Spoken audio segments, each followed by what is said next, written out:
Alas 5 araw-araw gumigising kami. Nagluluto ako ng agahan namin ni Maron. At baon niya sa school. O, diba? Iba-iba. Paunti-unti lang. Para iba-iba, diba? At yan na nga, magkakape na kami. Habang hinihintay ni Maron na maluto ang mga pagkain. At yan na nga, nakaluto na ako at kakain na si Maron. Nagsawa na daw siya sa itlog, kaya walang itlog dyan. Nakakaloka.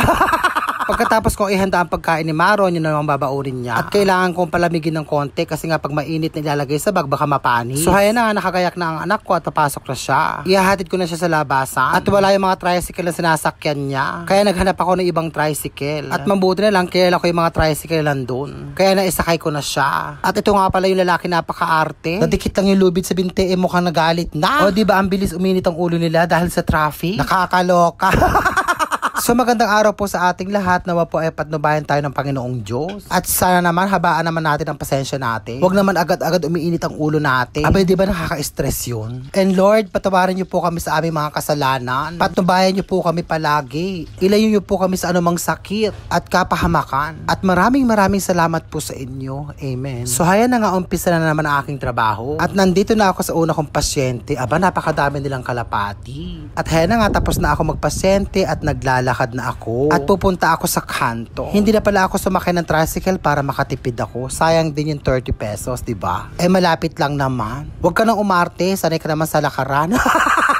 Kakaloka. At ayan na nga, naglalakad ako. Pagdating ko nga sa kanto, aba, may mga nakapilang jeep doon, mga jeep ng taga Santa Rosa. Kaya lang, kapag sumakay ako doon, aabutin ako ng siyam-siyam. At naghihintay sila ng pasahero. Sinubukan ko nga pumara, aba, ayaw nila akong hintuan. Kasi may nakapila nga daw doon. Kaya naglakad pa ako ng ubod ng layo.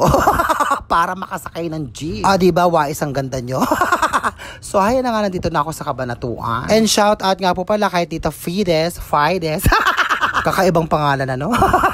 Alam ko pong pinapanood nyo po lahat ng mga vlog ko. Maraming salamat po sa inyong suporta. And sa iyo nga din pala, Mana. At sa kanyang apo sa likab. Shout out sa inyo. So, hayan na nga, nandito na ako sa bahay nila. Nakakamiss yung lugar na to kasi 2 linggo ako hindi nagpunta rito at nagpa-check up. At pagkatapos ko nga magpasyente dyan, pupunta naman ako ng Gapan. At sa bus na ako sumakay. Ayoko sa jeep at napakatagal. At panigurado, aabutin ako ng siyam-siyam. Baka abutin ako ng 2 oras sa biyahe. Alam nyo naman kapag jeep, Diyos ko, lahat ng kanto, hinihintuan. At pilit na pinupuno. Nakakaloka, at least dito sa bus, malamig na. Relax ka pa, diba? Ayan, pasakay na ako sa tricycle. Medyo na traffic pa ako niyan. At nadaan na naman ako dito sa napakalaki nilang Ferris wheel. Kung tagagapan ka yata, libre yata dyan. Pero pag dayo ka, may bayad. Hinahanapan ka yata ng ID. Kumbaga, parang yun yung pass mo para malibre ka. Hindi ko alam kung magkano ang bayad kasi nga hindi pa ako nakakasakay dyan. At hindi pa kami nalilibot dito pag gabi. Yun ang mahirap kapag wala kang sariling sasakyan. Hindi ka makalibot.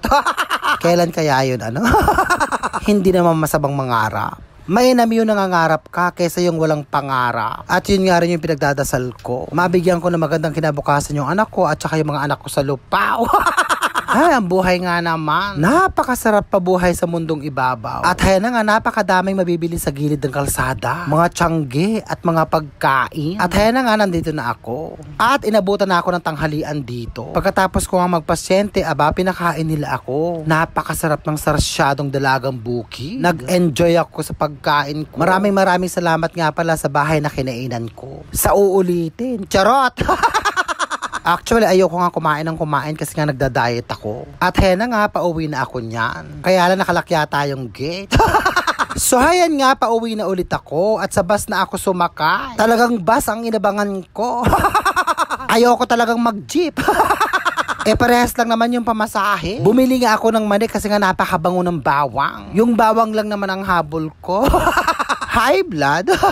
Kakaloka. So, ayan nga, dito ako sa may gasolinahan, malapit sa City Mall ako bumaba. Kaya lang, napakamahal ng pamasahe, kaya lumipat ako sa dati ko sinasakyan. At least dito, mas mura, nang makasave man lang kahit konti, diba? At ayan na nga, kinuhanan ko yung TikTokeris ng Solidad. Aba, napakagaling naman na bata. Diba? Napakagandang bata.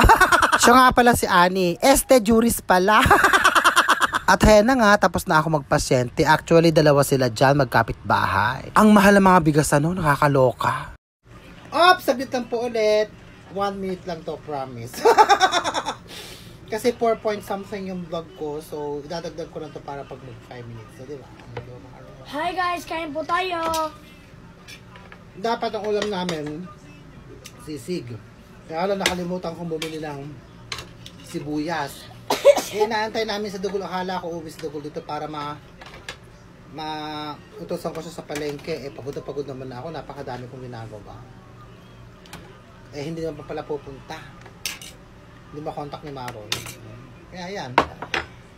Ang nauwi sa pritong mamoy lang at saka sausawan eh, may toyo at saka kalamansi. Yun lang. Kaya ito na yan. Ulam ko kagabi. Kaya ba? Check ni Maron. Lagi niya i-check. Hindi check ni Maron yung oras kasi nga 1 minute nga lang. Harap ba? Dapat maharap. Ang dahil ko kasi ginagawa kaya hindi mo na akong pabalik sa palengke. Bubos over pa ako. May huli na ulo. Siguro tapos na siguro. Okay na, ilang minutes na. Okay, bye guys. Maraming salamat sa mga nanonood. Bye. May God bless you.